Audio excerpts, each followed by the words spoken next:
Welcome back to A Celtic State of Mind. I'm Paul John Dykes, and this week I am delighted to announce the return of Jerry Taylor. Welcome back to A Celtic State of Mind, Jerry Taylor. It's been too long, mate. It's been far too long, mate. I'm absolutely buzzing to come back. He's a cuddle. Come here. Come here, son. Come here. Everyone thinks that we fell out because I've not been on, but it's people's the go-to, innit? People want that. Well, we pretend. They want a bit of controversy. Aye. A bit of a saga, a pod war. You should have just set up a Celtic podcast and it would have been one of them. I know. That's what they want. But there's no point in setting up a podcast when you've got, without a doubt, the highest flying Celtic podcast. The hardest thing was not being able to be on it because my life's been mad with work and it's been great. But every week with somebody going, on Acsom, if you've fallen out, and it's always the go-to. But it's no, I'll never forget what Acsom's done for me and over the, 2-3 years, isn't it? 3 years.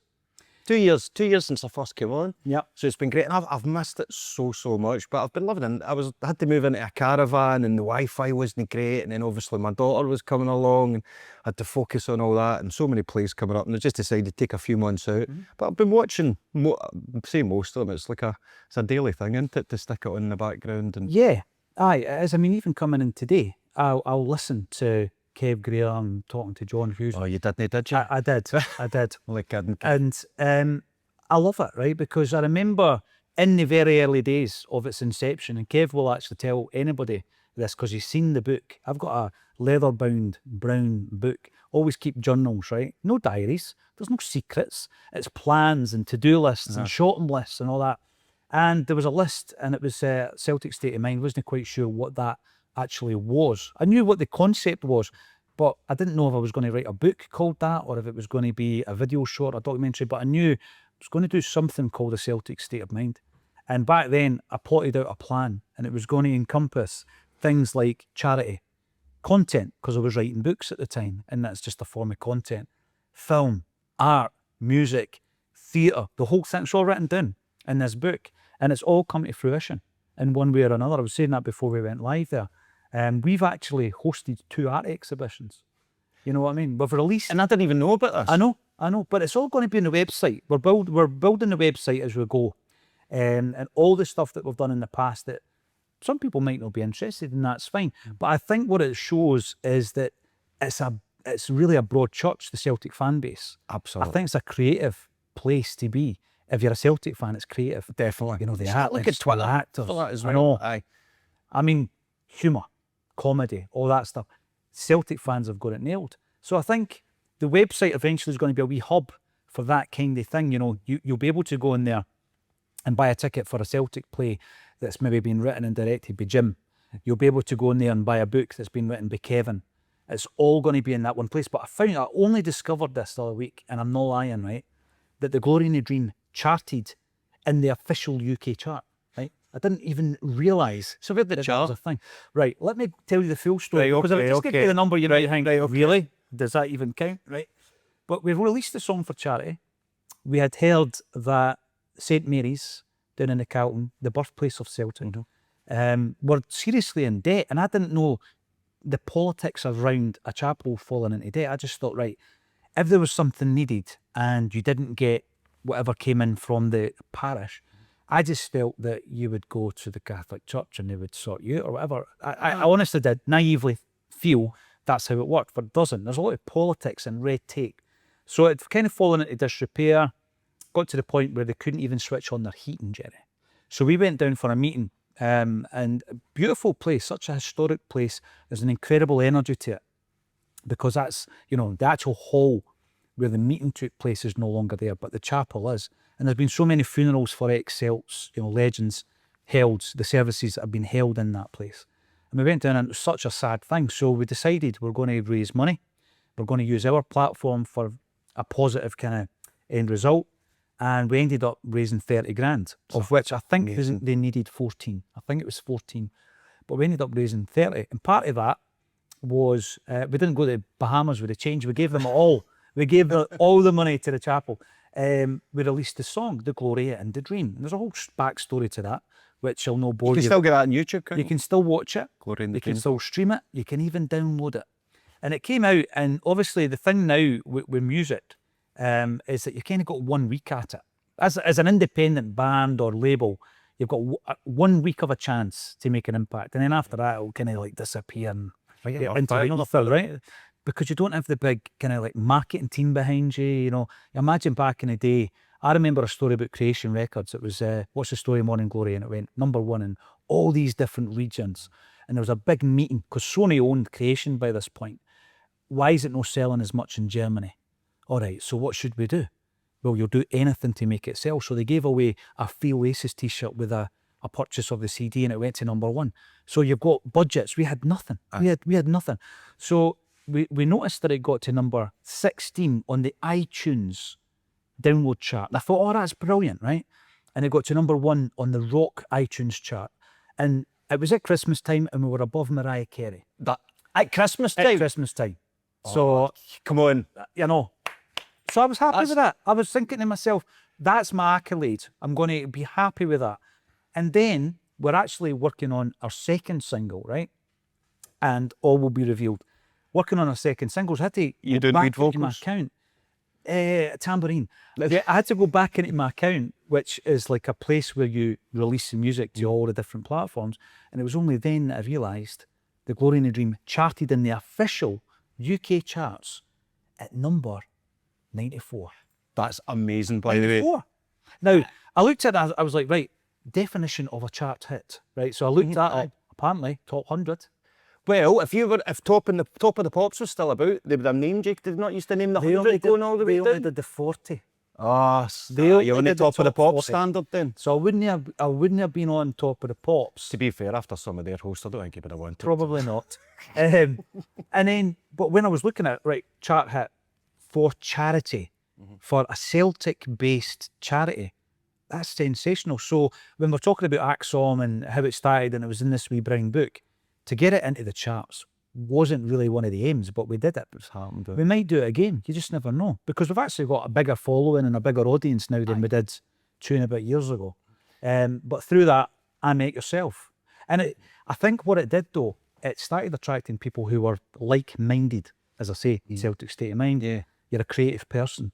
And I want to try and find out today a history of your creativity, your plays, your acting, what you're doing right now, what you're doing with that metal detector, all these different things, Jerry, because it's multifaceted, your career, isn't it? Aye, it's been, I think for some people would say jack of all trades, but I think I'm a really creative person. Some people think maybe once a day, maybe once every second day, somebody will ask me if I've got ADHD. But for me, it's just, I can't sit still. I've got to be moving. I've got to be creating something. And it all stemmed from just being a wee kid. I was always writing stories or coming up with plays or doing magic tricks to my parents and all their pals, even though I didn't know how to do magic. So you were a performer as well? Instantly I was a performer, and I was really creative. And it all kind of started for me basically when I was at my school nativity. So it was. In fact, it wasn't the best start for me. I was a donkey's arse. Were you? Yeah. I was a shepherd. So I was a shepherd when we used to have the tea towel around your head. So you would just get like a bed sheet. Oh no, it was a dressing gown you would wear, isn't it? Would you for a shepherd? So when you see the tea towel, I can picture it. It's like blue and white. Aye. Blue and white tea towel Absolutely. round the head. So I was a shepherd, and I remember they would never give me a musical instrument, and it might have been an ADHD thing because we tried to do a lesson about that with the tambourine. I wasn't allowed blue Smarties like my mum and that. All the family were warned, just don't give them the Smarties. I was absolutely wired. They've totally blanded them out though, haven't they? I'd have taken Even the numbers out. the colours of them, they're Taking bland. numbers out, but it's doing me a favour, mate, honestly, because like, even that, right, I've had too much of that coffee, a tiny bit, now I'm like, let's go, let's do it. So yeah, my first ever time performing, I remember it, and I had this tambourine, they were like, take it off, and I was like, I want to play an instrument, and they were like, just give him the triangle, right, so he's holding the things away, and they were like, hold them away like that, so I'm a shepherd standing like that, maybe like Jesus right enough, but I'm standing like a shepherd, and the brownie, that's when I did my first ever brownie, before him. So anyway, and I remember I was just to like, the very last note of the song, it was on a starry night, I was to go, ting, that was my big moment, and I was too busy going to my mum, and then I missed my triangle. And that was my first ever time performing, but my mum and that could see that I loved being up on that stage, so they put me into the youth theatre, and it was brilliant. Bugsy Malone. What age are we talking? I was 9. So I did a show called Bugsy Malone with Ayrshire Youth Theatre. Did you dress up like the old pinstripe suit and all that? Well, No, because this, basically I didn't get the part I wanted. I was 9 and I joined the youth theatre, and after a day I believed that I should have been Bugsy Malone. It was my favourite film, I absolutely loved it. So I went and auditioned and I didn't get the part I wanted, and they were like, come back next week and we're giving out all the bit parts. And I remember I went up, and do you remember the magician? And he's like, I'm going to pull not 1 rabbit, not 2 rabbits, but 3 rabbits. And the line was, I'm all the way from Norfolk, Nebraska. Right. So I went up, and you're talking about hundreds of kids out in the Civic Theatre in Ayr, and I'm doing this audition, and I was at home, and I'm going to do it with a foreign accent, because in the film he's American, so I was going to come on. So I came on and I went, hello everyone. So like Dr. Nick for The Simpsons. So I was like, hello everyone, I am from Norfolk, Nebraska. Now everyone starts laughing, and I don't know why, and I'm trying to do this thing. Did you buzz off that though? No, because they were laughing at me, right. and I didn't know why. And they're like, and they're all whispering, and even the director laughed, and I still got a bee in my bonnet about that. And I'm a 9-year-old kid, and I'm bombing on stage because they won't hear the rest of it. And I'm like, why are they not listening to me? But it was because I said Norfolk, Nebraska, and not Norfolk, and I didn't realise that.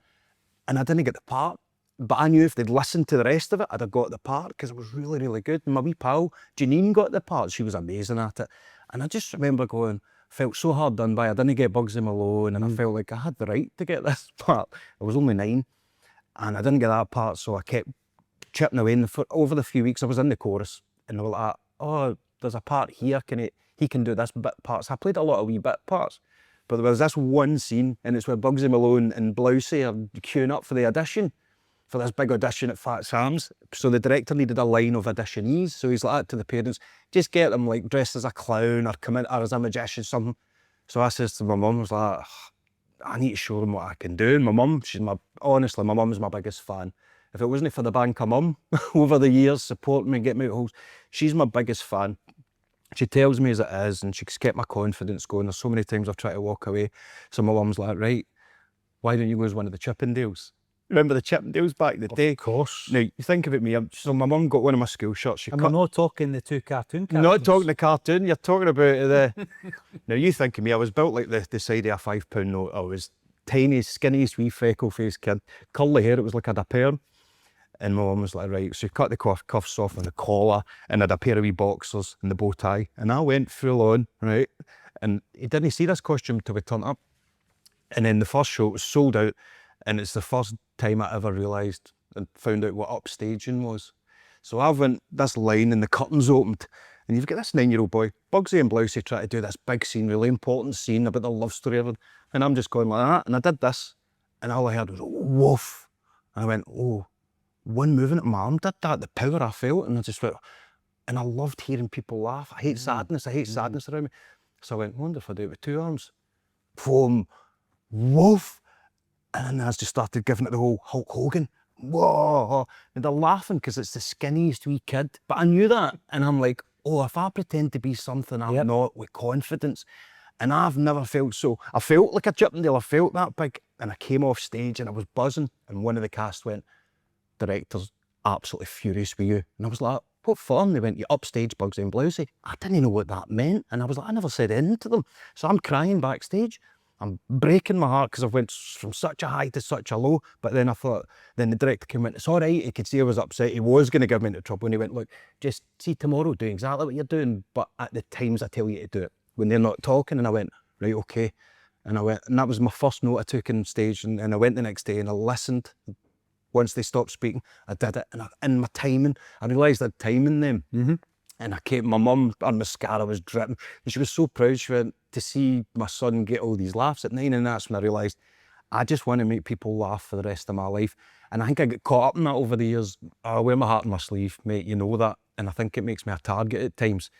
People see that as like a fault, almost like a soft touch. Aye, as Des Dillon used to say, Des Dillon's one of, we don't talk anymore, but Des is one of my heroes and one of my biggest inspirations. And he used to say, don't confuse my softness with daftness. And it's like, the best example is you're walking by a bridge and you go to someone, oh, sorry, on you go, and you go, aye, well done, you moved. And you're like, you know, that's kind of me.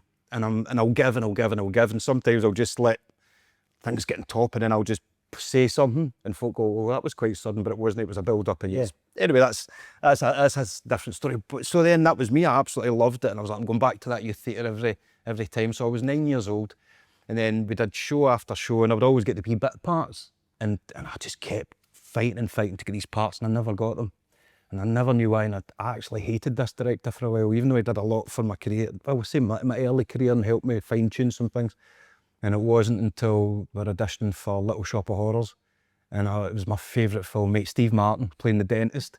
So everyone was like, I want to play Seymour, and I was like, no, I want to play the dentist. The leather jacket and all that. Oh, the full shebang. Brilliant. And I got it, mate. And I remember this is the Gaiety Theatre it was going to go, so it was a step up from the Civics. You're talking 550 people every night for a week. And I got to play the dentist, and I worked so hard at it, mate. And I even got a big tooth painted in the back of a leather jacket, and I went big spiky here, and I absolutely blew it out of the park. It was a big lesson for me, because I must have been about 14 then, and I thought I'd made it, because everyone, it was the best reviews I'd had, and I could sing a wee bit then as well. And I was like, right, yeah. And I didn't work as hard for the next audition, because I just thought, I'm in. I just stole the show as the dentist, and the next show they did after was The Crucible, or Salem Witches, and I was like, I'll get the lead. I'm due it now. And I got a small part, so I stopped going to rehearsals, and the director basically taught me, like, you're only as good as your last show. And I teach this to my kids in my youth theatre. You're not always going to get those bigger parts, but just keep fighting and fighting. Like, I didn't get the big part in Bugs and Malone, but I showed them what I could do, and that's what I do now every time when I try to teach. So I just enjoy it, and I learnt my lesson with that. And then a few years later, I went from being in the youth theatre to actually getting offered the job as director of Ayr Youth Theatre at 19. So I was the youngest director of youth theatres in the whole of the UK, I'm sure, at that point.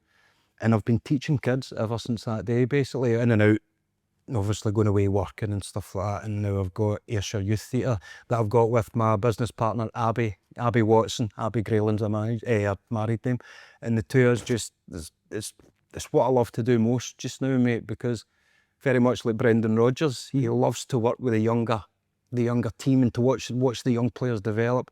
And to me, it's like I absolutely get a joy in watching someone coming in so quiet, and they might not go on to be like a top performer, but they step on that stage. I mean, we've got a guy called Luke, Luke Allison. I actually go out metal detecting with his dad, Steady Eddie, we'll talk about later. But Luke came in as one of the quietest guys, and it was painful at times to try and get out of him, but he knew he wanted to, and he was just so, there was no confidence, he was so shy. And then at Christmas time there, and when I did my own show last year, he went on and did two sketches with me, and he sang his own song, and he blew the roof off the place. And to see him coming off with that confidence and that joy, that made it for me. The thing is as well, you were talking there about a director who made an impact on you as a kid, right? And you're not doing it because you're planning to have a situation in the future where people think that about you. But no, that will happen. You will be making a huge difference positively to young kids coming through. I think it's a similar thing in a different way when you play football as a kid. Back in my day, there was no youth academies. You played football for under 10s up to under 21s, by which time, if you weren't good enough, you then played amateur or pub league or whatever it was, Jerry, right? But up to maybe the age of 16, all the good players had been picked up on S forms and all this stuff. But what I say to this day is I was never good enough to make it. But that process of being in a team for that period of time, I never made it to 21s. I was up to, I think, 17, and that was me done. But travelling about the place, playing football tournaments, doing so with adults that weren't your teachers or your parents, you became more mature, a wee bit more street smart. Absolutely. And sociable. And you could actually tell the kids, I feel, that had been part of, not just football, but part of an organisation like that, because they were a lot more confident. And now, all these years later, you know, when you bump into somebody and maybe you're I'm with my missus and you talk to them, how do you know them? I played football together when we were 12. Aye. You know, we went to Amsterdam together when we were 13. I'll not tell you the story about the football coach taking us down the red light district at that age. Honestly, We lost our goalie. We lost our goalie. If you're watching, you probably won't. Goalies are mental. You have But to. we lost Baz, the goalie. Aye, and then the coach had to explain why he had taken kids into such an environment. We lost them for about a day and a half. Seriously, no mobile phones back then. Right enough. What do you do? Can't speak the lingo. So I always feel that if you invest in kids at that age, not all of them, but they'll take something from it and something that they can actually utilise for the rest of their days, Jerry. There's loads to discuss with yourself. I was going to ask you, see when you missed the triangle, this is a serious question. Right, okay. Are you the type of person who would overthink that. I still think about it now, mate. That's incredible. Like, to this day, I still think Really? I've had like imposter syndrome, and I don't. What I find is, do you know what? I need to get away from the imposter syndrome. I was actually with my mate Fraser Boyle today before I come in, and me and him were talking about it. We've been a double act for years and went off and done our own things. And I'm like, do you know what? I need to believe in myself more, because I know what I do is great. I truly believe, and if I don't, then there shouldn't be this. I truly believe that I will become one of the best writers in Scotland, like when it comes to theatre and books, because I'm honing my skills, and I do have this, I think I've got this talent. I'm different from the way I write from a lot of people, and I've got to really kind of push that, but I'm so tough on myself, and I think that's what makes me better.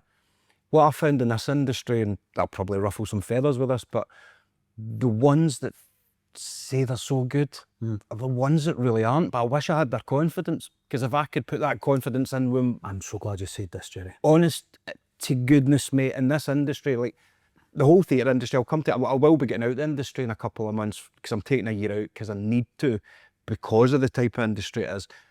And it sucks the life out of you, and it does make you constantly. It's not just me that will go, oh, I made that mistake, but a few years ago, people will still bring it up about that show that wasn't that great, or that part. Remember when you forgot? Like, it's so nitpicky in that industry. But I also say to people, like my students will come in and go, enjoy people telling you how good you are, but don't ever believe them. Okay, have that in you that you can always get better. Yeah. But don't have that imposter syndrome. So it's trying to find that right balance. I had a chip on my shoulder for years, mate, about the whole working class thing. And it wasn't like, there is people out there get a chance, working class, nowhere near as many as they should. But I didn't help myself by that chip on my shoulder. It's because I'm fucking working class, you know, and then it's folk are like, whoa. Ever since About how to channel it, isn't it? aye, mate, it's that fine line. There was the me, it was either years and years ago, I'd always be like, oh, fuck off. But now it's more, do you know what I mean? You know that there's elements of a situation that are because of that, and don't allow it to hold you back. Two things I'm going to mention. You're sitting there in the beautiful hoops that for some strange reason we did not adorn as our home kit. I'll never understand it, Jay. Best kit we've released. Never understand it. Beautiful, beautiful. I appeared in one and one only pantomime stroke school Christmas show, right? This is the entirety of my acting career. And I played wee Jimmy, Prince of Glasgow, and I wore the Celtic centenary top. There are pictures of there. Where was this? In Pennycook. My dad moved about with his work. I was in Pennycook. It was Christmas 1987. Is there photos of this? There's a video of it. There is actually, it's on YouTube. It's a private link. I'll share it under the video. Oh, and it, Wee Jimmy, brilliant. Prince of Glasgow. There you go. I like that. And I wore the hoops. It was any excuse, Jerry, for me to wear anything Celtic related. So that was the first thing I was going to say. In relation to that, where you find a person who's got more self-belief than anybody else, but doesn't have the skill to back it up, and it's all bluster, right? There's a delusion. There really is a delusional nature. I'm a worker. I'm a grafter. Mate, you're genuine, would you say? You're the hardest worker I know. Well, the thing is, I know that, for example, I've written 4 books and I'm not a writer. But the reason I've written 4 books is because I worked. I've written 3 and I'm a writer, so. But I read a lot, and I read things and I think I could never attain that skill or that technique. And I'm not just talking about the classics. I could be reading even, so Tom Campbell is, for me, the best ever Celtic writer of Celtic history, Tom Campbell. He's now based in Canada. A gentleman, but when you read, you can tell that he's an English teacher. You can tell that literature's his thing. Right. When I write, every single paragraph that you read that's came from my pen has been rewritten 100 times. And then I need a good editor after that, right? So I can understand my frailties and what I'm not very good at. And then you come up against people who think that there are 10 in every single aspect. So in the world of media, and I'm just going to say media because I'm of the firm belief that it's just media, and further down the line it'll just be, is it good or is it bad? It doesn't matter if it's got a budget or it doesn't, or if it's mainstream or alternative. So in the world of media, I've come across people who have come out of nowhere, right? I've got a Celtic channel, and you're thinking, all right, so has someone told you that there's traction or money to be made in having a Celtic channel, right? So this has happened in the 8 years that Acsom's been around, and they're your best pal. right? And they want your number and they want to be, they're all over and you're thinking, you know, that best friend syndrome overnight. I get a wee bit, absolutely, mate. a wee bit suspicious of that. As soon as Blame It in the Bucky went out its first tour, and people, not when I was advertising it, see when the first 5-star review went out, mate, see the shameless people that got in touch with me, and by the way, I hope you're watching.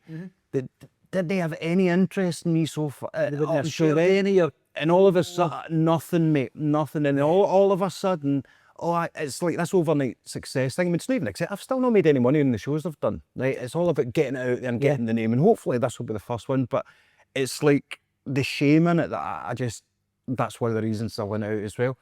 But you know, I don't even see that as being having a chip on your shoulder. I think if you can channel it properly and turn it into motivation and let it fuel your fire, rather than think, you know, someone's done you back. But that point I was making, this individual was explaining his journey to becoming this person who created content. And I was listening thinking, wait a minute, is this Scorsese I'm listening to here? Is this Martin Scorsese? Is this guy won awards? Has he won Oscars here for his incredible content creation? No, nowhere near it, right? Nowhere near it. And he was getting spoken to. And he was talking, Jerry, about being, prior to this, in the fashion industry. And I'm thinking, oh, the fashion industry, all right, who did you work with? Vuitton, Versace? I mean, who was it? He worked in a shop. He worked in a shop selling clothes. Now, that's not the fashion industry. No. That's the retail industry, but it's the way these people shape, look at me, and there's a lot of falseness insofar as the TikTok generation of the social media thing. This is me and this is my success. Show me the hard work. Show me the output. It's the journey, mate. It needs to be the output. I mean, Acsom, 3,000 episodes, Acsom's put out. Incredible. 3,000 episodes. Incredible. But we don't think that we came from the fashion industry.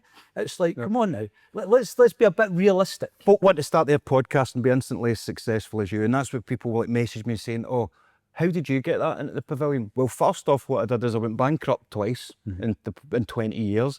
I've put plays on in pubs, I've put plays on nightclubs, I've put plays on places where 3 people have turned up. I've done a panel where one person, a support worker and a guy in a wheelchair turned up, and I was the comic and I had to do the full show. And you do it and you commit and you do it and it knackers you. I've been lost friends, I've not spoken to family, and I've had meltdown after meltdown, and that's what got me to this, and that's what kind of gets me. It's left people like. But that galvanised you. It does galvanise me, and it does, and it might sound again bitter, but it's not. It's like 20 odd years I've been battered, and I'm like, how dare you just jump on this bandwagon now and think that I'm going to be your pal, and there's people I've maybe reached out to in the past and stuff. And I was speaking to a friend about this as well, and the best not like, the acting's the only job in the world you need to interview pretty much every week.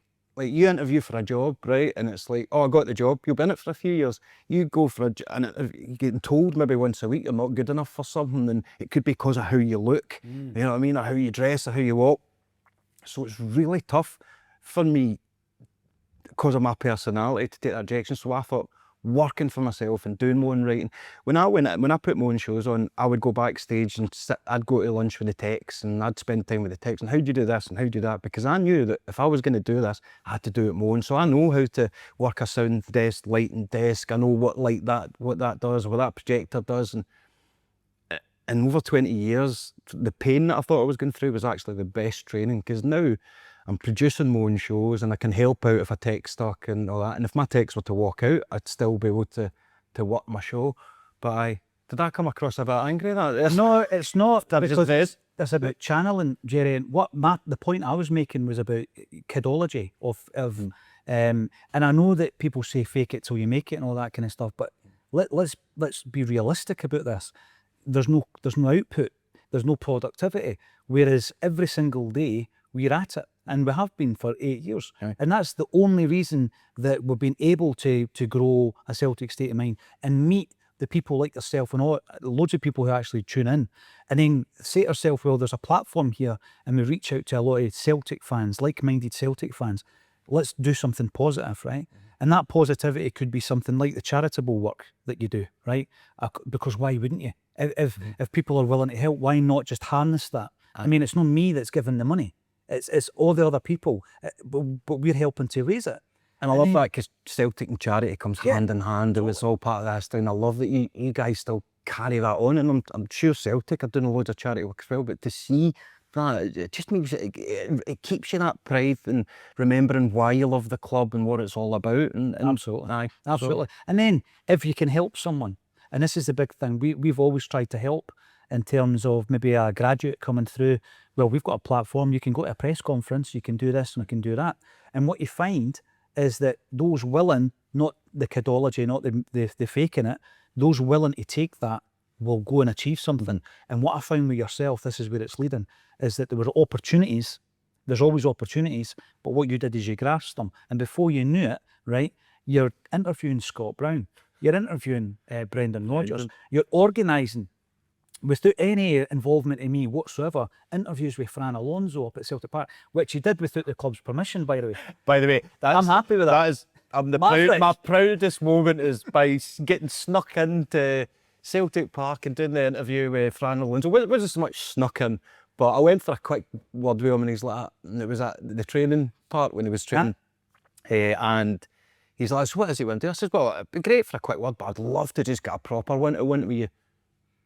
Come on, we'll get in. So get in the car, and he's like, we'll just get to Celtic Park. Charismatic guy, Fran. Oh, he's great. I loved him. He's so easy to talk to, because he was my first proper one-to-one interview, wasn't he? It was like an hour long, and we went up to the canteen where the players get their dinner. So all the ladies team are there, and they were brilliant. I think it was somebody's birthday, and they'd made tray bakes, so the captain had brought over some. So I'm sitting there eating cakes with them all.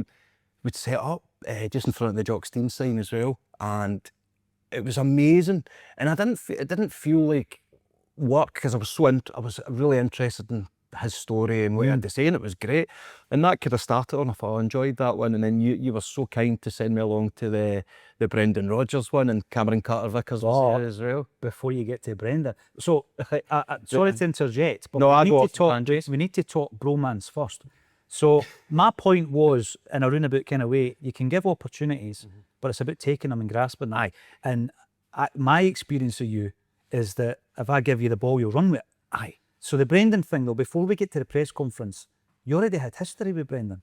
I did. So I think, and you're right in what you're saying, I think a lot of people say to me the old saying, you'll get a jelly piece at MD's door. And I don't do that on purpose. It's just like, if I see something and you got to go for it. Can you remember doing that? Like, genuinely, as a kid, being out and chapping doors for a drink of juice? Or mate, speak to my mum. She was mortified as me as a kid. So there's a great story she tells about me, and this basically sums me up. I was sitting out the front garden on a summer's day, and I think I was 3. And my mum's keeping an eye out the window, and it's in the old scheme.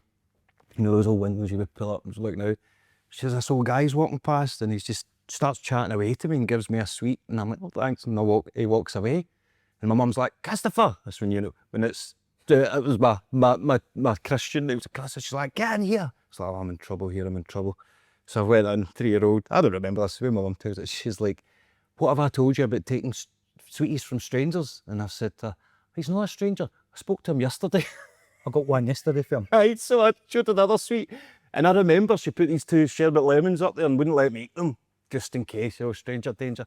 So where was I going with that? That's No, my this was, you would get a jam piece at Henry's store. I used to go to the shop in Moncton. There was a wee store. Like my mum would say, you'd go out in the morning, and it was like a wee feral animals to try and get me back. I was away building forts myself, like I'd come back covered in cement.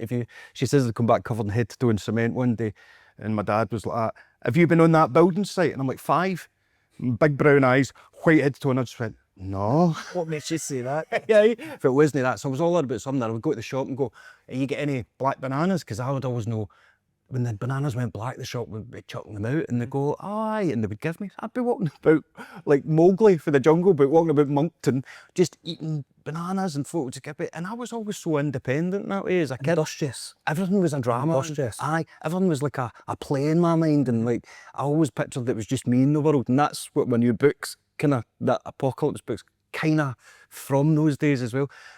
And I just always loved my own company or anyone's company. I was just so outgoing. And what you see though, I think this comes with age, Jerry, or even when you have your own kids and you start looking at their behaviour, is you see things in your younger self that have actually held you in good stead throughout your life. You know, wee inward things that maybe at the time people thought that you were maybe isolating yourself or whatever, but what you were actually doing was working on something or creating something. And now fast forward to the ripe old age of almost 47, and it's starting to come to fruition where you're creating stuff, and in your case, you're not quite as old as that. But where we were going, listen, mate, you're blessed if you get to that age. I know, you're Not right. everybody You're gets right, to that you're age. Your bromance with Brendan. Aye. Right. So when you went to the press conference, he already knew who you were. It blew my mind, mate, honestly, and it shows you the character of the man as well. So, talking about grasping opportunities, I kind of made that opportunity for myself, because as soon as you said there was a charity game, and remember we were live on an episode, and straight away I went, I better be a goalkeeper, mate, and I don't think I really gave you much of a choice, did I? I said, at least reserve goalkeeper, and I think I just put my, because straight away. But the goalie's always the hardest to find. Exactly. And I just remember getting that chance. We didn't know Brendan Rodgers was going to be there. I mean, I was just chuffed to bits I was going to get to put the hoops on, you know. Well, that strip was amazing. I was gutted I was in goal because I didn't get it. Did I get it? Was a great kit. It was a great kit. I mean, that whole story was one of the high points so far. And I say so far because things are always coming our way with the Acsom. It's positive energy, right? But to be in the presence of all those ex-Celts, firstly, incredible. Was brilliant. And you were in the dressing room. And then throw in a wee bit of stardust when it comes to James Allen from Las Vegas, Saul Davis from James. It was quite surreal, wasn't it? No, mate, the most surreal part of that day, right, is I'm in the showers at the end and I've got a naked Tommy Sheridan to one right and a naked Bems to my left. Do you know what I mean? I never thought I would be in the middle of those two, especially naked. But it was the most amazing day of my life, and still to this day, obviously my children being born. But when it comes to this, nobody will ever take that away from me, mate. So going to play the game was great fun. It was nervous because I hadn't played in years and I was awful on the day. But you were like the first there. Oh, I was the first there, because when I drove up, remember, in the morning, there you are with the boots, everything's ready. You were the first there. And I remember, wasn't. I remember you've come up, right, and I remember your windows come to, you're like, Jerry boy, and I knew by your face there was something. You went, so there's a very special guest coming, and I've went, I think at first I went, Neil Lennon. You're like, no, I can't come. Better. And I went, the Pope. And you're like, better. And I went, Brendan Rodgers. And you're like, and then the window went up. Yeah. Because the last person you want to tell is me, isn't it? So you planted a wee seed, but I kind of thought you were maybe on a wind up. I thought you were maybe just. I thought I was on a wind up. Aye. It was that bizarre. It was crazy. It was bizarre. And I think they found out. It was half time, wasn't it? Because they never came out. So we were in the dressing room and you've got Yogi and all that and Tosh McKinley. I just sat, mate, and listened. Now, for me to not talk, that tells you something. And obviously Bobby Peters sat right beside me. He'd had a rough night before, you know. He'd been working hard. He was up till 5 in the morning. 5 in the morning. Yep. So my job was basically, I brought these jellyfish, these Swedish fish, because a wee boost so they wouldn't go, and I gave them all to him. So I'm feeding him fizzy fish and pies, and he's a great sport, lovely guy. And then Scott McDonald, and I'm walking in, and I'm like, oh, I'm playing in your team today, and Scott's like, all right, and then Blair, I'm going, hey, what a nice guy, by the way. Andy Joe Miller, Chanley. Oh, Rudy, he's frightening, by the way. He's got an air about him, isn't he? That impression you were doing earlier on in the chat was Rudy. Was that modelled on Rudy Vata? Don't tell him that, he'll do me in. He wanted to win. He's so focused. It's a bounce game. Aye. And he would fall out. Oh, he wanted to win. But it was mad because like Yogi was getting massaged on the table with fruits, and I just felt like with training tops of him, and then just walking out with all these legends, and it was a sell it. Aye, and see the warm up. Do you know what annoys me? See if you filmed the warm up, I was outstanding. Like, Fox in the warm up. Scott Fox was like, calm down, mate. He says, it's just the warm up. I says, I only get a few minutes at the end. This is my moment. And I think was it McKinley? He'd come up to me after and he went, who did you play for? And I went, no, no. And he went, oh, you're some goalkeeper. And I was like, did anyone else hear that? No. And then I went on and had, anyway, Bems' fault with the first free kick. There is film footage of that. He ducks out, your point. Mate, he ducks out the way of it, right, and then he blames me. But see what I watch, I didn't get much height in my dive, did I? But it was the first goal. I'm near like the halfway line when I came out, but I came on and get yellow carded straight away. I know. But as I came on, I've remembered. So, right, Brendan's come in. So we've come off at half time, and it's like the gaffer's here. And I went, no way. Now I think I've swore as soon as I've seen him. You know, I know he's got a man of etiquette and stuff like that. And you've seen the picture online, I'll put it up, and it's me in the dressing room. It's the first time I've ever seen him. And I think I've said something along the lines of, Jesus effing Christ, I can't believe you're here. And he's kind of about that. And then he's going round talking to everyone. You know, he shook hands with every single person. And he only said a couple of things. We were 2-0 down. pulled it back to 2 each after the gaffer came in and gave us a chat. And Frank McAvenny, I know. Macca was there. Macca was in it, and it was just, and everyone was just so nice, so nice. So then we went on, I've got my 13 minutes at the end, and as I've run on, I've shouted, "Oh, Brendan, tell Joe Hart to pack his bag, I'm coming with you soon." And then I've come on, made a howler. I think the one bit of the game that I did all right, I came out for a corner and I caught it. Right? That's pretty much all I really had to do. And then when we went back in at the bar at the end, and Brendan stayed, and he was unbelievable. And I came over to speak. You called me over, and I came over to speak to you, and you were like, and Brendan's like, "Jerry," he called me my first name, and he's like, "Jerry, you did really well when you came out for that cross," but he wasn't taking the piss. It was actually, I think he really wanted me to feel good about myself. Be something positive, didn't he? Gave you a wee insight into how he deals with his players. That whole build, break, build, probably. He's like, "No, that was good." He knew that I was like, I was still buzzing off, but I was gutted at the mistakes I made, because I'm a really good. It goes back to that triangle, mate. You're overthinking. Was, mate. I overthought it. Got myself a yellow card because I swore at the ref as soon as I came on, and it was just kind of. But said I was bantering with all the St Roks fans because there was a big build up. You know, I've got a St Roks tattoo because I lost a bet and everything. So I really put it out there for that. And so I was getting loads of banter, and I kept turning to them, and it was just. But it was all about the occasion. So a few weeks later, you've sent me to Celtic Park because there's a press conference, and I thought it was just. And can I just say though, Jerry, right? No, it was Lennoxtown I went. In case anybody's thinking that I'm sitting there, right, you know, with my feet up, with my, you know, my drawing jacket and all this, with a pipe, just going, "Who will I send today? Jerry, you do it." Pretty much how it works, guys. Pretty much how he's like, "It's just Brendan, I'm not speaking to it." Generally speaking, right, what happens is you get very little notice for these things.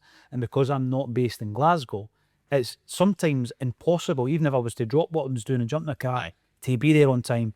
And generally speaking, I'll say, "Can you do this, Jerry?" Or "Can you do this, Jim?" Or whoever might be available. And it was one of the ones. And you know, you were on a bit of a run. I was on a bit of a roll. There's my purple patch. You were on a roll. And I thought, Jerry will love this. He'll love this. Oh mate, it was so surreal. So I've turned up. I was doing the interview with Brendan, and Raman Bajwa came in, and I was like, "Oh, these are proper journalists." Yeah. No one else with fan media turned up. I was the only one on that day. Yeah, we were the only one asked. Come on. Aye, that's right. It was just after I'm sure it was the Lazio Atletico. Yeah, that's right. And it was fine margins. When Palmer was still a player. Aye, it was right then. And I remember going in, and it was meant to be Greg Taylor that was coming out. So I'm sat at the front, but it was CCV. And I was like, unit. "Oh, mate, this guy's like a bull." Not so much in height, but I remember after, like, I'd done an interview with him, he talked about fine margins, he looked gutted after the game as well. And I remember him leaving, I went, "Cheers," and he's given me a wee pat, and I've patted his back. And I'm like, "Oh God, this, no wonder folk bounce off him." I actually got into trouble because I went, "Oh, can I get a wee photo for the page for Acsom?" And then they were like, "No." I know, they got us, so I was like, "Right, okay." So then I've sat, and no Brendan's coming in. And honestly, mate, has he got a presence? See, when he walks in the room? Aye. There's just something in this aura. It's like, it's not like he commands respect like an Alex Ferguson where people would be scared. It's like, he's such charisma. He's such, the room lights up. So I'm sat there right at the front, and I was a bit nervous because I was like, "Oh, they're going to ask their questions first, and what if they ask something and that's one of mine, and then I run out of questions and it gets to me," and I'm like, because you've heard some of these fan media, they get really nervous. This is another thing people don't realise, Jerry, right? So you walk in a wee bit blind because you don't know where you are in the pecking order in terms of you can be fifth, but by the time you get to number 5, the 4 in front of you might have asked 3 questions each. Aye. And then it's like, right, what do you ask? Because they've asked all my questions, so you're thinking on your feet. And that's what was happening. They were asking. I thought, I'm just going to end up going, "What's your favourite flavour of crisp, Brendan?" Do you know? But what did you think of that cross, Brendan, that I thought? Aye, offside, eh? So I'm sat at the front, and I was a bit nervous. And honestly, Paul, I was never ever thought that Brendan would recommend me. How many folk does he meet? I know. Constant meet. But then for me, that is a measure of somebody. If they do remember. It was unreal. And I wasn't even looking. I didn't know he'd just come in, and he just come in and hi, oh, and I was about to turn. And all I heard was, "Is that a goalkeeper I see in my midst?" And I've turned, and he's like, "Jerry," and he's called me over, and he's come here, and he's given me a cuddle. And you see these journalists going, "Who the fuck's this guy?" Right? And I'm like, "Oh, Conor McGregor won it." Who's this guy? Who's this guy? Sorry for swearing, guys. So he's like, "How you doing?" He's like, how's the career? Has he been signed yet? And really down to earth, and I straight away relaxed. And it was like, great. And then he's going through all the questions, blah, blah, and then I thought I had a few lined up. And then what is it he says? He's like, I was like, hi, Brendan. He's like, top goalkeeper. I know. And then what So that was in the press conference. in the press conference, So when you watch it live, back, you see him, you hear him say it, and that's why I'm going to put my next posters in that. In fact, my Twitter, it says Brendan Rodgers' favourite goalkeeper on my Twitter bio. Yep. And then I asked him a few questions, and I think I asked him, it was actually when we just started singing his name again. And I says, how does that make you feel, that from having to prove yourself again, and now the fans are singing your name again? And it was good, a great answer. And then as the camera shut down, and he talks to some guys, and he comes straight over to me again, shook my hand, wish me all the best. Just really, it makes you feel really valued as a person. And like he would speak to, which he should, by the way, he would speak to the janitor the same way as he would speak to the chairman. And I love that about him. And that is the Celtic way, and he just gets it. But then, God, what was that, about 3 months later, so 6 months later to a year later, the Ayr United pre-season. yeah. Well, that was the beginning of this season. Beginning, so it was, beginning of this Because season. remember, Boss and Lowell was the topic of conversation. Aye, and it really impressed me that day as well. Yeah. So luckily I got a wee free press pass because of my pals at Ayr United. But again, Jerry, that didn't fall on your lap, mate. And this is my point. So off your own back, you have used your contacts to get the pass. Aye. And before you know it, because I think I was on holiday. You were away on holiday, Right. and we couldn't even get, remember we couldn't get any of the film crew. That's right. So we didn't, it was going to be on my phone. But I knew the guy, Callum at Ayr United, Ayr United Media. Callum's a great guy, and he's like, I know, come sit with me. He says, I've got my filming gear, we'll film them, we'll record them first, and then you can get the one after it. So like, brilliant. So watched the game, really great, watching Brendan Rodgers going up to the Ayr United young youth team, giving them a big talk, just was back. So just before the game, I've turned up early, and I've come at the side of the park, Somerset, and I've got a real soft spot. My dad was a big Ayr fan, used to take me to Ayr games all the time until we got social work involved, and then that stopped, because obviously you can't be doing that to your kids. I'm only kidding. I've got a soft spot for Ayr, and they're doing great. That's tough. Doing good. No, they're doing great, but that will lead us on to your On to next that, aye. friendship. My next friendship. So anyway, I've got there, and I'm at the side of the park looking for this guy, Callum. I was like, I don't know where I should be right now, going, should I even be at the side of the park? And then all of a sudden I've turned, and Brendan's coming out the tunnel, and it's just me and him. And it's like the sunset, there's the brand new stadium, side of the stadium built for Ayr United, a massive big occasion. And I was like, and I was like, I'm not going to go towards him because it's going to look like I'm stalking him. Do you know what I mean?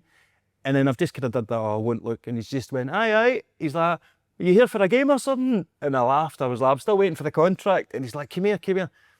And he's like, what are you doing down anyway? He says, it's for Celtic State of Mind. He says, well, aye, it's for them, but I'm from here, so that's why they've sent me in here. I know the town. He went, great, come here. He's put his arm around me, right, at the side of the pitch and looking at the new stadium. He's went, right, so tell me, what's been happening, what's like round about town? And I've told him all about the Ayr fans and the passion, how much. But he actually wanted to know. He wanted to know, but not every lip team, service. it's no, mate. He was actually so, and the only reason, and then we're chatting away, and I can't even remember that way. You just don't know what you're saying to each other, and I just said, oh, it's been great, everything that you've been doing, it's great having you back. And he's like, oh, it's just great to be back, and it's different. That's what he kept saying. Celtic's different. He says, you can go anywhere in the world, but it's just different here, and I love it. So then somebody came, and I went, and he's chatting away, and I went, Brendan, look, I'll let you go. Somebody's, because I wanted to be that, I didn't want to be that hanger-on that he has to say to me. So I went, look, somebody's, and he's like, oh, thanks, and he's went away. And then right at the end, I'm there with my phone, and this guy, Callum from Ayr United's like, look, we got Bruni. He's like, they're not letting him do a lot. He says, do you want to use our camera? I went, is that okay? And he went, aye. So he stepped aside, and Brendan was actually going round, and then they were trying to bring him back in, and I was like, I'm not going to get it. And he saw me, and they actually went, Brendan, and he went, no, I want to do this. And he took the thing, because he knew I was blagging my way through, and he wanted to he bypassed some of the professionals because he knew, and he gave me this chance, and he knew what he was doing. And he gave me the interview and talked about, actually, when I said, oh, what an occasion, he says, we played really well. And he says, well, first and foremost, what a great occasion for Ayr. And I thought, do you know what, the class of this man. Yeah. Gave me a great interview, and then shook my hand and left, and that's the last time I've seen my bestie. But the thing with that as well, though, Jerry, you go with your phone and you come away with a professionally recorded 5K. interview with a gaffer. And I'm sitting on holiday thinking, this guy's smashing it. But you mentioned there Ayr United and, of course, Bruni. And again, here's the thing about Bruni. He's a fellow Fifer, right? And you hear about his upbringing and everything. Bruni was Bruni, right? For Hillabeath in Fife. And as a player, the stare, you know, the celebration, the shaved head, the whole thing. But when he became a manager, there was a more serious side. There's got to be, right? So there's a more serious side. He grows his hair in. He's even spoken about that. He grew his hair in, and nice head of hair he's got. So he's being more serious, and he's obviously coming across differently in interviews and all the rest of it.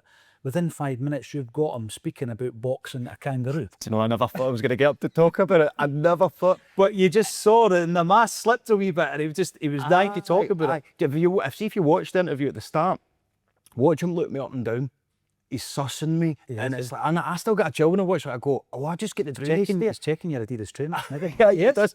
He does that. And maybe he actually is. Maybe he is. Because I stumbled on the first question, and I had to say to the guy, I was like, can we cut? So I think Bruni's like, oh, what's going on? But I was nervous. I mean, this is Bruni. I know. Do you know what I mean? It's I know. El Capitan. It's the Bruni, the lot. And I just adored the guy. But within minutes, he just makes you, he's just one of the lads. Do you know what really stood out about him? It was the striker. I can't remember the boy's name, it escapes me, but he was doing the press conference as well with Bruni. I watched them do their press conference, and then Bruni went, oh, back in a minute, I'm just going to walk him over. Instead of just letting the guy go out of the building, Bruni walked his own player out, doing in his lap, came back in, and it's just those, you can see that he makes his players feel valued, but obviously they're not going to cross him either. So he seems to have that good balance where players will come to him. Everyone around him seemed happy, and he's really got that place buzzing, and living in here, you can see the difference. Well, you see the difference to the community, don't you? Massive. I've always said this, Jerry, you know, if you take a once thriving community which has been punch drunk, if you like, and there's a lot of them in Scotland, right, loads in Fife, and you give it a nightlife, and you, like, I'm talking like a music nightlife, and you give it a football team, and it will re-energise that city. Absolutely. It'll re-energise it, right? I mean, what was the famous Ayr nightclub back in the day? There was Bobby Jones. No, Oh, you've got... Hangar 13. Oh, the Hangar 13. That was up there. Well, it became infamous eventually, but... Well, so Hangar 13's where everyone would take drugs and be as high as a kite. Now it's called Pirate Pete's. Right. Where all the Waynes take Haribo and they're as high as a kite. It's a soft place. Is it really? Aye. So I just missed the cut-off for Hangar. But I've heard all the stories. I've heard all the stories about it. This is completely random, but you're talking about what it once was and what it is now. I remember one weekend, I had to, these are the things that you do virtually every weekend for a spell in your child's life. You end up in a soft play or at a football birthday party or a bouncy castle or something. And it was in Kirkcaldy this day, right? Kirkcaldy, and it through I go, through to Kirkcaldy, right? The Lang tune. Not a big fan of Kirkcaldy, I've got to say. It's a bit kind of, it's not got a very good vibe. Sorry, any Kirkcaldy listeners. I think you're all right? great. And we've gone in, right? And I'm in this building, and it's a massive, big, soft play area. But back in the 60s, the Beatles played that venue. I'm telling you, the Beatles played that venue. It was called the Duchess. And if you listen, honestly, John Lennon dropped it into the lyrics of one of his songs. I'll send you the link. But that Unbelievable. Please. Aye, the Duchess, Kirkcaldy. It's the Duchess of Kirkcaldy. It becomes a lyric in a Beatles song. And I was in there with the bairn running daft after the Haribos.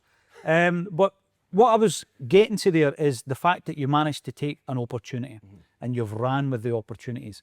And let's talk about some of the other opportunities that you've created. Yeah. So I've told you already, and I'm happy to take this. I'm not a writer. What I would say is, if you look at my books, I love researching. I love interviewing. So I can get a lot of the core material, and then I can start chipping away at it, and then I give it to an editor, and they'll just polish it. Right. So it doesn't look as though a child has written it. Right. So that's... Like you do with my blogs. I quite enjoy it, actually. But no, it's more of the fluidity. I don't find it easy to write fluently, if you like. I need to go back and change it and all this kind of stuff. You're a writer, and tell us about the books you've written and the one you've just completed. Aye, so my first book was called Me, Myself and Weed, and it was all about my, basically my stories of drugs and alcohol over the years, like an autobiography, basically. It wasn't meant to be that. It was meant to be a story about someone else, and I went, I'm using all my stories, people will know it, I might as well just put it out as it is. And that's when I realised I was an alcoholic by writing this book. Right. So that was the first one that came out. It went really well. I think I sold about 2,000 copies on Amazon, which was mad, but that was because folk knew it was about me, and they're nosy, and they want to know about what happened. They want to see behind the curtain. Aye, they wanted to see all the pain and suffering and how you get through it. And it was great, and there was brilliant feedback. You still get some folk who read it and go, I can't believe you did that in the past, and go, yeah, well, put it in my book to put my hands up to things. I'm going to interject again. Aye. The Bruni thing. All the great stuff he did, but people will still go back to him sitting eating a kebab. They'll always find something, Jerry. That's it. No matter how great you are in your career, they'll go back to, but mind that time you were steaming drunk eating a kebab. Exactly. So it's just the way, it's a sign of the times. You can own it, like, it doesn't matter if you own it, you're still going to get folk put the boot in, and that's part of the recovery. It's like, that's their right to do so. That's their right to do so. So I got that one out of the way, and it was my first book, and I think it was like 52,000 words. And I thought, I can't believe I wrote 52,000 words and stuck to it. It took me 8 years to write it because I was still drinking at the time as well. So then after that, I thought, well, that took me 8 years. I wonder how long my next one. I wrote a novella called My Psycho, and it was, I wanted to write about two absolutely mental people that were serial killers, but you love them. But like natural born killers type thing, set in Scotland. And that went down really well. Like, it was dark, really dark. So I said to my son was really enjoying reading it. My son Declan, absolutely just my wee hero. And he gives me great feedback and things. He gave me great feedback this morning about my new book cover as well. Anyway, he says he was loving it. And he says he got to a bit that was a bit sexy, you know, and he's like, I want to read that, Dad. And I'm like, right, I want to write something that my son will be proud of and his pals will be proud of. And I was walking, I was trying to come up with an idea. I didn't know what I was going to do, what route I was going to do. And I didn't want to go down football route or anything. I didn't want to go down all comedy. I thought, what have I not done? And there's a place in Ayr called Ayr Main Street, and there's the Lidl. In the back of Lidl, there's this tiny wee patch of grass. And you think it's just all industrial, all round, but this tiny wee patch of grass. And I saw this wee chubby ginger kid and his wee pal, wee lassie, and they were sat and they were eating, I think it was Pringles, and it was their wee safe place. And I was like, oh God, imagine them in apocalypse. They'd probably be happy. They're all these wee bullies and everything. You could see that that's where they went to get away from it. Crap. Yeah. And I went, there's never been two heroes. Oh, why would they be there? And I went, nah, I can't have them battling Neds. What if kids ran the world? What if these two kids could become king of the world? How would that happen? And I thought, a zombie apocalypse. But how funny would a zombie apocalypse be if it was in Scotland? How would Scottish people deal with it? But then I thought, it's better with kids. Stand By Me and all that I loved. You know, Bugsy Malone, kids playing. So I just thought, no, I want this to see how kids would do it. Take all the politics of adults out and all the way we think. And I thought, a wee fat ginger kid called Jimmy Dingwall, right? Take the ego out of it. Take the ego out that exists in adults. Absolutely, mate. That's great. I'm gonna use that. Aye, that is. It's totally true. Take the ego out of it. So what I've done, the rules, it's called Brain Lickers and the Caledonian Cranium Crushers, right? And it's basically, I wanted to write zombies, but do it a bit different. And I think I have, but there might be some story out there that somebody's went, oh, somebody's done that. I don't know. But basically, the virus only hits people that have hit puberty. So as soon as you hit puberty, you know you're changing into a zombie. So it's just the kids left in the world. And what happens? You've got the odd adult left, but they're only the ones that have been chemically castrated. All right, okay. Because they're chemically castrated, their hormones don't react with the virus. So there's the odd wee adult left, but they're wrong'uns. So they're not just trying to make their way through all these zombies. You've got the odd wee thing. Yeah. But every zombie's different. So whoever they come across has got to be a monster one way or another. Pretty much. But there'll be surprises along the way. So, but the majority is the kids that survive. But the ones that survive the virus probably get killed by the zombies. So there's just a handful of kids. And it starts in Prestwick Town and moves all the way up to Stirling. So Stirling's a main... Why did you just do an impression of Kevin Graham? Stirling. That's a new Kev. I could have called one of the zombies a Kev. You should have. For a laugh. I'll do that. So basically I wanted to write different zombies as well. To make it a bit comic. Zombie. You're right. Sorry, I take that back. Take that back. There is a wee dig in the book. But just for my fun, everything I write, there's a Celtic reference. When I die, every play, every book I've written, there's a hidden or obvious Celtic reference, and it's my thing, and every single thing I've ever written. Good. So, there's different zombies. So basically, you've got your redheads, and they're bright red hair, flaming hair, big bulging veins. But if you smash them over the head, they explode. And then you've got your flabberjabber. So basically, if you died a ginger and you get infected, you turn into a redhead. If you're fat and unhealthy, you turn into a flabberjabber. And they're these big, fat zombies. If you die and you're really fit and healthy, you become super fit and healthy, and you're a CrossFit and there's all these different types, and they're different. They all react. 28 days later style running zombies. Oh, aye, you've got some running ones. You've got zombies called stalkers, but they don't know they're zombies yet. So they just follow you about and they love you and they just try and lick you. So it's just like they're trying to fight other zombies while you've fed in. Exactly. So you've just got all these different types, and I thought it'd be great to just write a story where I'm not. Do you know when I realised that I enjoy writing more and that I got the imposter syndrome out of the way? When I told myself, nobody can tell you what to write. No. It's your brain. And that's when I stopped putting every school teacher out of my head. Don't do that, or don't do this, or every critic, don't do that. No, that's my book. I can't be wrong for writing that because that's what I wanted to write. And then my brain just went, oh, there's no rules. They're mine. And I've 72,000 words later. I've got a novel now about zombies and I've just finished about in 2 weeks. But the main character in it, he loves writing. I wanted to know how this lead can get away from zombies when he's not fit enough. So he needs to be smarter, because your leads are always fast and they can beat the zombies. It's not about battering the zombies, it's about being smart and getting to where you need to be. And there's a wee story, a wee few subplots running through. It's the most fun I've had writing some, but the best part about it is my son's a great artist. He loves to comic book sketch and all that. And so I made the main character, this Jimmy, every time he sees a new zombie, he sketches it in his comic book. And I've got my son to sketch.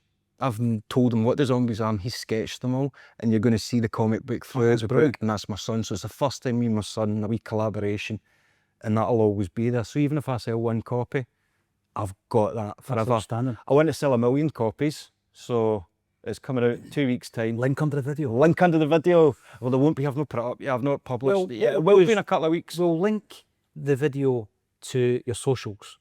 We'll also link the video to your metal detector, the Daft Detectorist page, which we've not spoken about yet.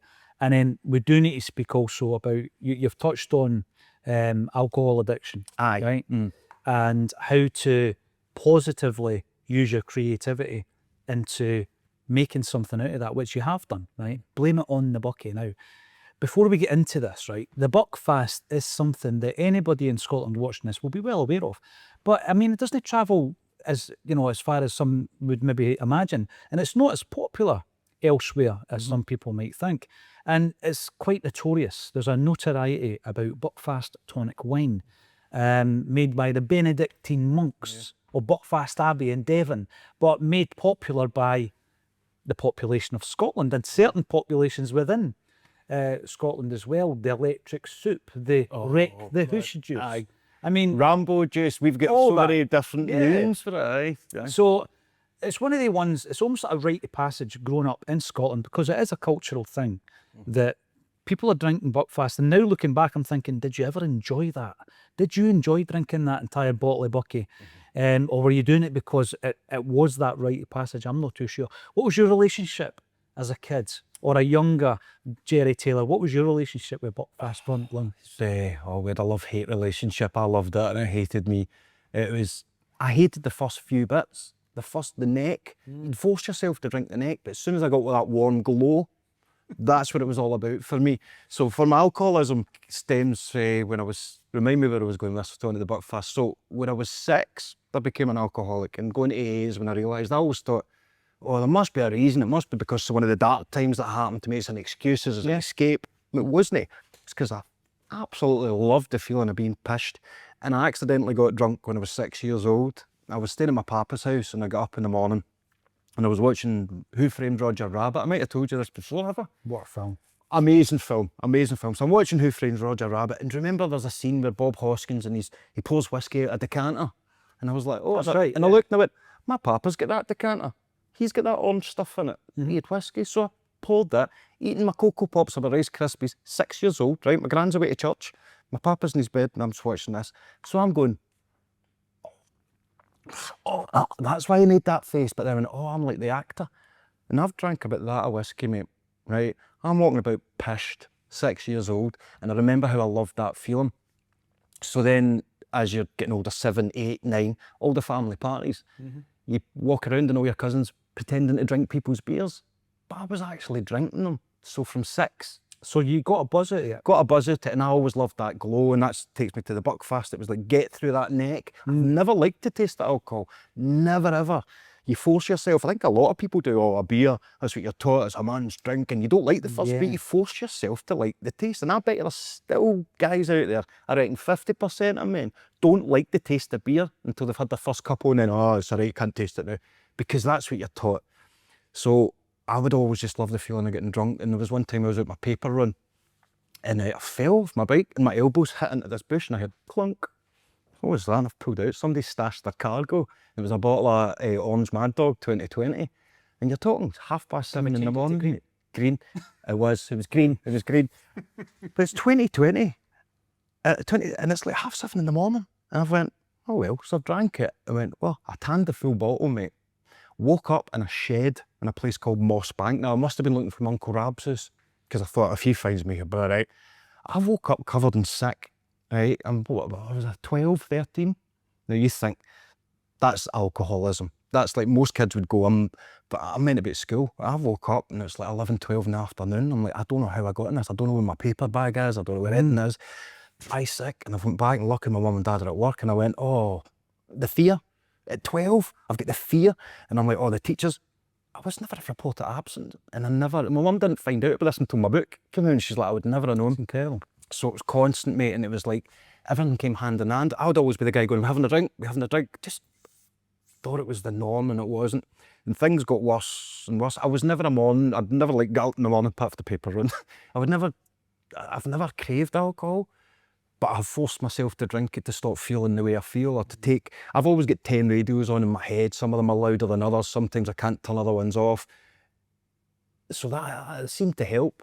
It didn't. It numbed it at times. So I would drink. Buckfast was a big choice of mine, not because I liked the taste of it, but because I got that glow quicker and longer than any other drink would give me. So then it would be a bottle, maybe 2 bottles. And it got to a point if I was drinking 2.5 bottles and you black out. And then lockdown basically escalated everything. I was already an alcoholic, and it escalated. And it was the day I was actually living with an ex at the time, and I went to put the bottle of Mad Dog out, and it was a bottle of Buckfast in the wheelie bin, and I couldn't get it shut. And I went and said to my ex, we filled that bin in 2 weeks. She was like, I've not had one drink this month. I'd filled a full bin in 14 days with bottles. That's when I kind of realised, but then, nah, I'm all right. It's lockdown. But I was getting up every day, and that was my routine. Get drunk and just, I don't remember a lot of lockdown. To me, it flew in because I was drunk all the time. So it came out of lockdown, mental health hit. It was like the worst hangover ever, but still drinking through it. And it wasn't until my son, I'd text him something the night before, and it wasn't in bad, but he asked me, Dad, are you drunk? And I lied to him and said no. And then the next morning, I got this big text from my son basically saying, don't text me if you're drunk. I don't like you when you're drunk. I was never a bad person, but just incoherent at times. And I've never picked up a drink since. And it took that for my son to tell me, and it blew me away, because he's my kids are my everything, mate. And the fact that my son, I'm so proud of him. What age is he? He's 15. I'm getting quite emotional at it now. Tell me, how long has it been though, Jerry? Because we used to do quite a lot of updates on Acsom. It'll be 2 years in August. That's incredible. And it's the first time I've ever said it. I fell off the wagon a few months ago. Right. So I've had one drink and coming up to nearly 2 years. And I used it as an excuse. And my mum doesn't even know yet, so this will be her just finding out. But you've got to be honest about it. I could be on here going, oh, I've not drank in 2 years. Yep. It was Boxing Day, mate. I didn't think I was going to tell anyone this today, but hey, there we go. It was Boxing Day, and I used it as an excuse. Was going through a hell of a time, mate, when it came to family and stuff. Do you know what I bought? A bottle of Baileys. Because I thought in my head, well, it's just Baileys. Is this kid on? It's not a drink. I know. I drank the full bottle within 10 minutes. And then straight away, I went, I need Buckfast. But I didn't, because I was smart enough that I bought it close to 10 o'clock, because I went, this is a test. As soon as I drank that, I realised, yeah, you're an alcoholic and you're always going to be, because you think you are tempted, and then it's like, I might be all right, one drink. But no, I'm allergic to it, is what we've found out over the past couple of years. And as soon as I drink one bit, my body goes, give me it, and just keep going. When you're allergic to something, usually it's the opposite, but with alcohol, it's keep giving me it, and my body can't filter it. So I'm hungover for 2 weeks. My body can't filter it. So I'm glad I just got it off my chest. But yeah, I've drank once in nearly 2 years, and you can't let it. I could have let it define me, and I could have lied about it. You could have just kept it to yourself. Aye, but I don't want. Didn't even to have to go there. Aye, because I know So, there'll be people fair watch play. this and they'll put a bit in and they'll go, "I see, you can't even do that." Let them. But I've got to. Let I've them. got to be honest, because I owe it to my kids and I owe it to my son. But I won't. And the worst thing you can say is, "I'll never drink again," because I've been saying that. Yep. But I'm not drinking today, and I won't be drinking tomorrow. And that drink doesn't make you any less of a person, Jerry. You're not a worse person for that. Aye. You know, Aye. and you were going through a lot of hard times around about. It was that brutal. period It was as well. brutal. I'll not get doing it. It was an easy excuse, an easy excuse to use, and it's always a big test. But for me, it was a kind of taking the positives for it, because it's put me off drink even more than what I wanted, and I don't get those wee cravings that I was getting for the year and a half there, because it was a big thing for me. I felt, mate, for days. 4 or 5 days off a bottle of Baileys, and I just wasn't myself, and it just hammered home that proof for me. You know, I've always found it difficult to understand addiction, right? Totally respect it, but I don't understand it fully, because I don't believe that I've ever suffered in any way, shape or form, right? But I think in this day and age, Jerry, all you need to say to people is, check out your relationship with social media and your smartphone, right? Because I think there's a lot of addicts. Right, and people say, that's fine, it doesn't harm me, whatever, right, believe what you want. But in terms of being tied to something, that you've done it before you've even processed the thought process of, should I do it? That is a form of addiction, right? And maybe people will realise, actually, it's the same for someone when it comes to gambling or drugs or alcohol, right? Whereby it's done, and it's almost done before you've even had that process of thinking about it. And my relationship's different. See, when you were talking about parties in the houses, I'm going to share this very quickly, right? We used to do the old New Year thing, and we'd be at aunties or uncles or grannies or granddads or whatever, and then you'd wake up in whatever house the party was in, and all the parents were up the stair sleeping it off, and you'd go down the stair, and there was always a table like this, but it was always like the little bit of cheese with the, you know what? The hedgehog. All that stuff, all that. Do you remember the silver hedgehog? Yeah. They're too young for that, and it had your pineapple cheese and a pickled onion. 100%. And you'd be going out, you'd be eating all the leftovers, Chicken right? vol au vents. And I remember turning around, and my cousin, who's about 6 months younger than me, he's scooping up, he's hoovering up all the tenants with the lager lovelies, he's hoovering them up. And we're thinking, this is funny, right? So you're thinking maybe 7 or 8, 6, 7 or 8. And then I turn around, my brother's doing it as well, and he's scooping them up. You're talking dregs of tenants, right? Mind sweeping. Right, absolutely. So I'm like, oh, I'll do that. So I pick one up and I do it, but it's been used as an ashtray, right? And the taste to this day Sticks. it sticks. I don't drink beer or lager. I can't. I just can't drink it. It put me off. It put me off drink. Well, you know? similar's happened to me, and that's why I'm an alcoholic, because it didn't put me off. Aye, it's It the was never a opposite. flavour. It It's was the a opposite. feeling. Aye. Yeah. It was, So I probably never drank alcohol again until I was about 17 after that. really? So it just shows you how that the formative years can, by the very definition, form obviously the character. it's no coincidence. So. No, It's no coincidence. You're the hardest worker I know, and you don't drink. I don't. You couldn't do what you do if you was hungover, mate. This is a big thing, because I know that in the morning you've got to get up and do whatever. Aye. X, Y, and Z. And that drives me. But again, the addiction thing, I find it very, very much get it out in the open and talk about it. Because if you do that, then it's going to be a lot. I mean, if you Because there's more people watching you after that. and this isn't set up. I never had a clue you were going to speak about this. I didn't know about it. did I, mate, and neither did I was working up the courage to tell people, and it just came out there because I'm a big believer in naturally it'll happen, and this is when it had to happen. And do you know what? I'll message my mum when I leave, just to let her know so she's not. Because it's on Friday night. It's on Friday night, but I think she probably knew. You know, mums know, because I It's an stopped intuition. telling. I stopped because I used to every month. That's that funny months, but I stopped doing that. So I think my mum might be clued up, but I'm sober. I could easily keep going. Well, this is the thing. Easily It didn't derail you. It didn't. It actually inspired me to just keep going, keep going. But anyone out there struggling, and that was another thing, mate. I was so caught up in the theatre industry and stress of shows. I wasn't there as much for other people, because online I was just folk would reach out to me at 3 a.m, mate, and I love being able to help, because there's so many folk that help me. I know people who came to us and said that they had reached out to you and you had helped them. And that was a massive thing that I was looking at and thinking, well, fair play to you, Jay, because you put yourself out and you made yourself available for other people who were struggling.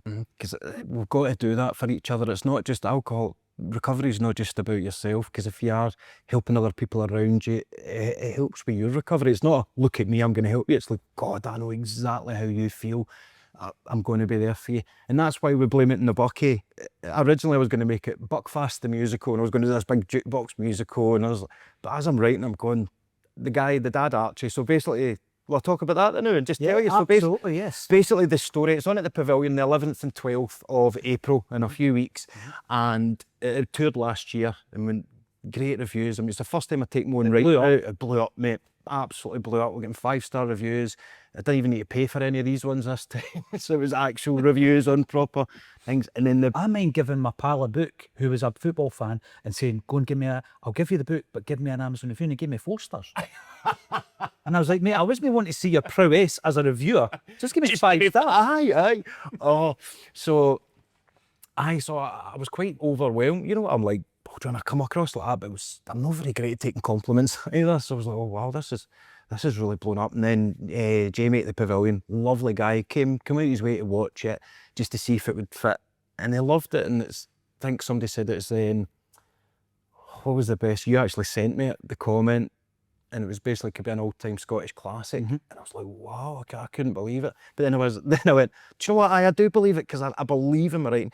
I write the way that we live. It's like, one minute you're laughing your head off, the next minute, boom, we punch you, and then you laugh and you punch, and that's life, and that's how we get through with laughter. So it's all about 2 guys, and they get drunk on the Bucky the night before Granny's funeral, and they've lost the corpse. So the mum and the daughter come in the next day. They've been away looking after the other granny who's got dementia, and they come in and they're like, where's the corpse? And they're like, we don't know. So they spend the first half trying to get these stupid idiots to remember, and it goes off on all these tangents. It's mad. But then the other granny keeps phoning. No, the dead one, obviously. She's missing. But you hear through the one-way conversation, she's got dementia. And it's not just about the addiction, it's about dementia and how families all cope. The whole thing's about family. If it wasn't for my family, I wouldn't be here now. Like, my mum gave me the love, my sisters gave me the tough love that I needed. They didn't speak to me for a year, you know, until I sorted my issues out and proved myself. And at first I went, how dare they? But now I go, thank you, I know why you did that. Because easily they forgive me, and I'm like, oh, I've always forgiven back in the drink. And I needed that family unit about me. And blame it in the book is all this family unit. The only character that isn't the family is my character, Mark. He's the husband. So he's got the parents-in-law, but he's really good pals with Dad. And turns out the dad's got the drink problem, so I actually thought it would be my character, but actually writing it for the dad. So everything you hear the dad say is basically he's saying how I felt, and he actually admits to being an alcoholic, and it gets quite emotional, but it's still comedy. I mean, it's outright, don't think you're coming in to see a really hard-hitting play. It's a laugh a minute, it gets belly laughs, but there is the odd wee poignant moment, and we'll have you greeting. But every night on that stage, John Love, the actor. So it's got John Love, who plays Archie. You've got Lynn McCallum, aka Peggy for Still Game, who plays Sandra, the wife. And then you've got Michelle, played by Dion Frati. There's such an amazing cast. And Joe, it was like having a wee family. And it was like Lynn is like the mother there. And John's like my best mate in the industry. And they just sell it so well. But every single night he performs this one monologue, I'm in bits. And folk will come off and go, that acting was great, Jerry. And I'm like, thanks. I wasn't, because this guy just got what I was trying to say. And Louise McCarthy was the director. Now, Louise is in the Stevens and McCarthy. She's in the Scots. To me, Louise is the funniest woman in the UK. She was brilliant. And where was I going with this? She was getting bits out of the show that were just absolutely unreal. And then she just she taught me less words. How would you say it? And then put my own experience in it. And I watched this show every night, and it had me in floods of tears, and then the other would have me laughing.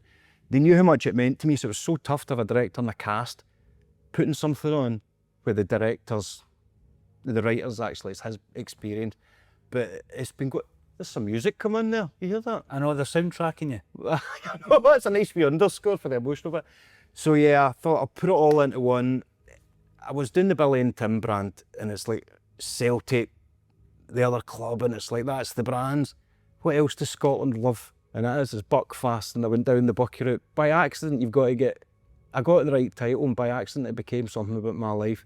And it turns out Neil Bratch's piece that was in the Singing I'm No Billy's a Tim too, the whole time, right, his t-shirt he wore and his costume said blame it on the Bucky. Really? Didn't even realise until last year, and I was looking at old photos and I went, that's been staring me in the face absolutely. the whole Yeah. time. And then so that was that. So we're on the 11th and 12th. Just around the corner, Jerry. Again, we will share the links underneath. You've been very, very busy, which is why you've not appeared on Acsom, but you're very much part of Acsom. Thank you for joining us on A Celtic State of Mind. Thank you, my man. Cheers. Thanks again for joining us on A Celtic State of Mind. Join us next Friday at 6 o'clock for This is Acsom.